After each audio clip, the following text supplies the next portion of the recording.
The Edge at 11 starts now.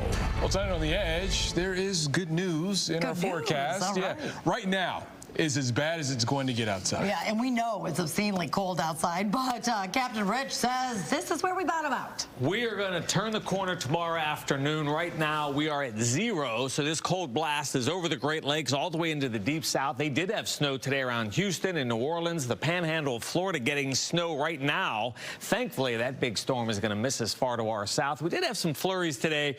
We had a few splashes of sunshine. The lake effect snow is confined to the Lake Michigan shoreline, so we're not worried about snow for the rest of tonight. It is snowing up at the Briggs right now. Look at that temperature, 3 above with the snow and the wind. Now, I want to show you something. This morning, we bottomed out at 5. Tomorrow morning, we're going to be down near -5 to start the day. The last time we were this cold, just about a year ago, January 15th, we were at make that -4 for a morning low. Here's that cold weather advisory. Wind chills as low as -20 for the rest of tonight through mid-morning tomorrow. Here are the numbers today. 10 degrees on the high side. Right now, we're at 0. So there it is, your high and low so far. Nothing close to any records. So even though it's been cold these last 4 days, we have not set any records. Look at these readings. The range is from 3 above in Detroit to -4 out there in Howell. So a wide range of numbers, but all of them are heading lower. Check out the breeze from the south and west. Here are these latest wind chill values, down to -20 in spots around Jackson. There's Flint. There's Pontiac, -19. Check out the cold air parked over the Great Lakes. It's down into the deep south as well. Atlanta and Dallas well below 32. Thankfully, tomorrow afternoon, the coldest of the air begins to retreat back into eastern Canada. So here's our numbers for tonight. On average, we'll get down to -5, but there will be colder spots. Tomorrow, we rebound to 16, a breezy, cold day, and then there's the 7-day forecast. At least we're moving in the right direction into the weekend. Remember, always get the latest forecast. Check it out on the Fox 2 Weather app. You can download it for free right now or anytime in the App Store or in Google Play. Brandon, Taryn, back to you. All right, thanks, Rich. Volunteers from the Pope Francis Center are continuing their mission tonight to get people off the streets and into a warm shelter. Well, the frigid weather isn't just dangerous for people, it's also dangerous for pets. Fox 2's Jessica Dumack joins us live with more on the volunteers. Jessica, you've been driving around and you've been working and seeing how these dogs are getting saved from this bitter cold. Yeah, our crew was outside, actually out of our vehicle for about 2 hours tonight. We were absolutely freezing by the time we got back inside the weather beast, which we're in now. You can only imagine how it is for those animals. Now, we rode along with Detroit Dog Rescue. Their phone lines have been filled the last 48 hours with folks reporting animals being left out in the cold. And with these ride-alongs, you really never know what you're going to get. We were in Southwest Detroit earlier where we saw 4 dogs and 6 puppies left outside. We were part of the story that got them back inside out of the cold tonight. Okay, so you need puppy food, obviously. And, yeah, what was it, puppy and dog? You got another dog too? Yeah. You got his mom and dad? That German Shepherd pup kept inside, but his mom and dad left outside. A visit from the crew at Detroit Dog Rescue Tuesday night. The temperature 3 degrees feels like -10. We are just finding one dead dog after another. The day before this welfare check, DDR got a call on their tip line when they got on scene in Detroit, a dead dog and its companion who wouldn't leave his side. He was frozen solid, stopped in his tracks, laid down and died. And if they're not gone already, they've had to pry dogs frozen to their cages. Their paws and their noses and their ears, I think I hear the dogs, everything is freezing, whether it's a shepherd or even a husky. It's too cold. But we're gonna bring them inside and then we'll bring back supplies. The first visit, a success. Is that on the porch? Yeah, let's set there. Okay. The 2 shepherds inside for now, and Christina and the crew will be back next week for a more permanent solution. Yep, here we are, Dalmatian. Yep, I know. At this stop in Southwest Detroit, 1 by 1, 4 dogs come out of their rickety plywood dog houses, no straw, water, or food visible. I don't ever complain. I'm cold. Like, I'm freezing. I can't imagine how that Dalmatian feels. Real field temperature now, -15. You know, people tell me all the time, just jump the fence, just take the dog. And you can do that, and there'll be another dog back tomorrow. And what I really value is when I can work with the city of Detroit to do this legally. Christina Christina gets Detroit Animal Control on scene, and they make contact with the owner, who brings the 4 dogs inside, but he's given no citations despite visible violations. Look, it's just dragging them. And of course, there's more. Guys, are the puppies in the hut behind? There were 6 of them in the cold and would still be outside if DDR didn't show up. Yep, here we go. Get that on camera, please. Yep, here we go. You know, this is kind of like a no more chances situation. It's a temporary fix, but it does not end here. I'll be driving by a few times, make sure these dogs stay inside, and I'll be back tomorrow, and I don't know, I might buy the house across the street. It is incredibly hard being out there, not just jumping over the fence and taking those dogs and getting them warm, but you have to remember there are a lot of legal parameters that these rescue groups have to operate under. Since we first ran our story at 10 o'clock about Detroit Dog Rescue, I've gotten 3 to 5 messages from people wanting to report dogs left out in the cold. As you know, it's going to be cold for another day or so. There is a hotline set up. We'll put that number on our website, and much like Crime Stoppers, you can remain anonymous. Reporting live on Detroit's west side, Jessica Dupnack on The Edge. Yeah, so Jessica, we know that it's going to get warm up as we go on closer to the weekend. So what happens with Christina and DDR and the work that they do? Are they going to continue to go back to the neighborhoods over the course of the next few days, or are they just going to come out tomorrow and then once it warms up, they're going to take a little bit of a break?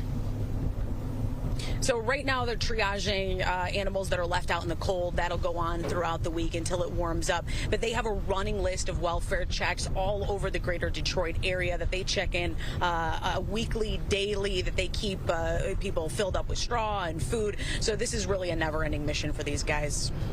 Jessica, we appreciate it. Thank you so much. If they were pushing this around, they ain't did nothing. They just look, as you can see, they've done nothing. You see, you gotta drive up the sidewalk. You will freeze to death, I'm telling y'all. Now, look at that. Quite the mess for one Detroit West Side neighborhood. A water main break has left Vaughn Street flooded with ice and slush near Joy and Evergreen. Residents say it's been like this for 2 days, and they've been forced to drive across lawns to avoid getting stuck. Detroit's Water and Sewerage Department is working now to repair the problem.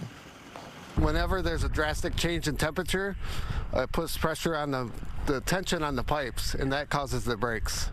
How old are these pipes? Some of these pipes are over 90 years old, but the issue is the frigid temperature. Crews must first pump out all the water from the street, then work to repair the actual break.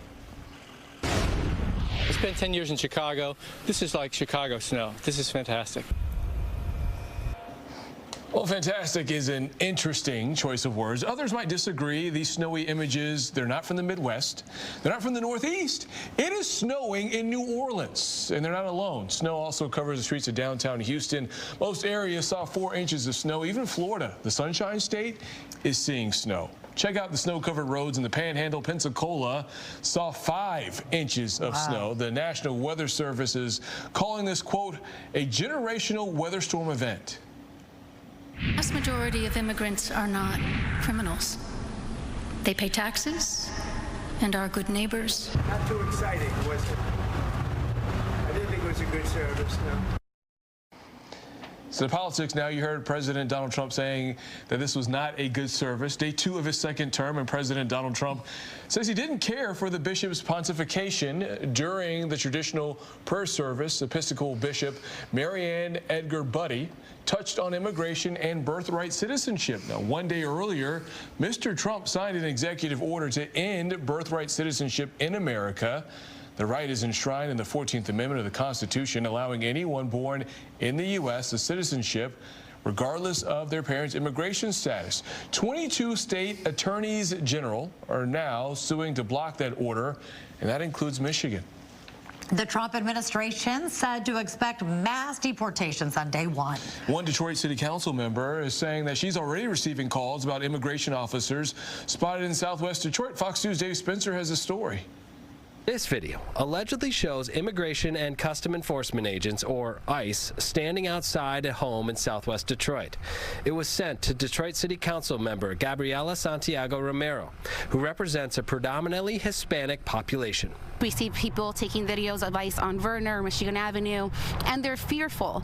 Like many, she was curious what those alleged agents were doing. As soon as I got the information, I drove over to the house. They weren't there anymore. So another thing that we have to do is document and try to share that information with our office, because we're going to share that with our congressional counterparts. These reports are also happening elsewhere in the country. Our Fox station in Chicago highlighting a rally to promote citizen patrols looking for ICE agents. And border czar Tom Homan told Fox News that ICE agents are carrying out mass deportation operations all across the country. There has to be consequences for violating our laws. As for Detroit, I got a lot of messages from residents, from business owners yesterday asking me if we should expect raids happening in the city of Detroit, and I told them no. As she works to gather more information, she also wants to squash any panic before it starts.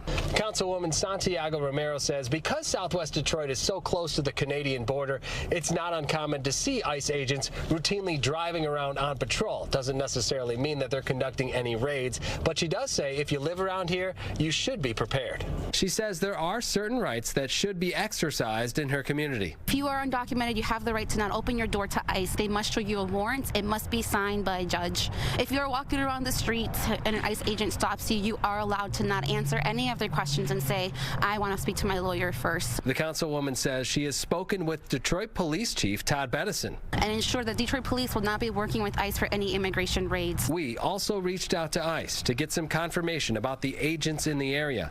I was told they will send a response as soon as they are able to. In Detroit, Dave Spencer, on The Edge. We knew that was coming because he promised it. You know, promises made, promises kept. So we knew it was going to happen. I had no doubt it was going to happen. I think Trump did the right thing. President Trump did the right thing by letting these guys out and pardoning them because they did not get a fair trial. That's Oath Keepers founder Stuart Rhodes granted clemency by President Trump for his involvement in January 6th. In a controversial move, the president pardoned more than 1,500 people charged in connection to the Capitol riot. We have some sad news tonight from the newspaper industry. Yes, the facility that's been printing the Detroit Free Press and Detroit News for over 50 years is now shutting down. The Sterling Heights operation facility announced it will be closing at the end of August. The business has been responsible for printing news publications from across the region for decades. With the closure, 115 employees will be out of a job. Prints of the Free Press and News will move to another facility.